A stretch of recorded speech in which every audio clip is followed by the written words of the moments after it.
Madaling pizza ba ang gusto mo? Yung homemade pero lasa aba panalo? Walang kahirap-hirap gawin ang dough at hindi na need ng oven. Pizza party agad sa bahay. Date check nga.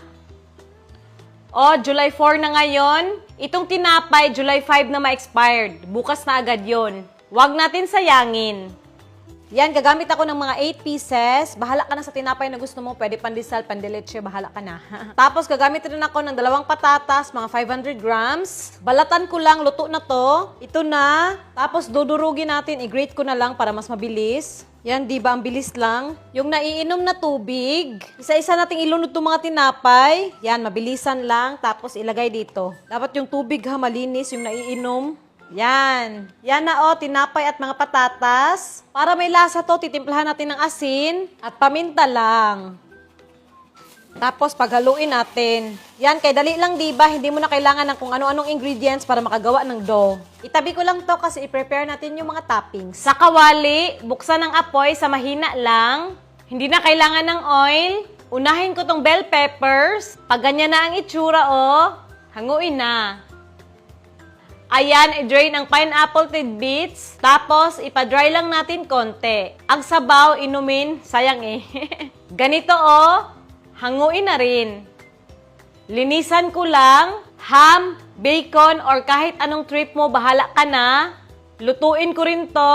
Ayan, madali lang, medyo brown na. Hanguin at itabi. Tomato sauce, pasta sauce, or pizza sauce. Tira lang to nung nakaraang vlog ko. Timplahan lang ng asin, paminta, at konting all-purpose seasoning. Haluin muna.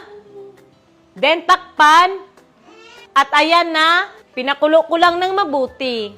Okay na to. Lipat ko lang. Maglalagay rin ako ng easy melt na cheese. At tara na, gumawa ng pizza. Wag mo na buksan yung apoy ha. Mag-brush tayo ng very konting mantika lang. Yan, wag damihan. Yan, maglagay tayo ng dough. Flat. Bahala ka na kung gano'ng kakapal yung gusto mo. Nagpahid ako ng mantika. Kamayin natin guys para mas mabilis. Napaka-arte. Tapos, circle natin ng maayos, no? At ayan, na flat na Tapos, dito na natin bubuksan ng apoy. Sa mahina lang. Then, tatakpan natin hanggang mag-dry sa ilalim. Ito na nag-dry na, Yan. Pag ganyan, gumagalaw na. Ready to flip na to para mas mabilis. Plato na lang. Yan. Tapos, okay na yan. Tapos, ibalik natin sa pan. Tapos, dito na tayo maglalagay ng tomato sauce. Kayo na bahala kung gano'ng karami yung ilagay nyo. Tapos, easy melt na cheese. Okay. Tapos, yung cooked ham. Yan yung pineapple tidbits. Then yung bell peppers, pangpakulay. Tapos more cheese. Ganyan lang kasimple, Di ba niluto ko na yung mga toppings kanina? Takpan lang natin hanggang matunaw lang yung cheese. At ito na nagmelt na yung cheese, Yan, ang sarap na tingnan. Okay na to, patay na yung apoy. Tapos i-transfer na natin sa plato. Oops. At sa recipe ko, nakagawa ako ng 3 piraso, pizza party na this. At hiwain na natin, hot sauce. At ayan, Tapos yan sa ilalim, Kain.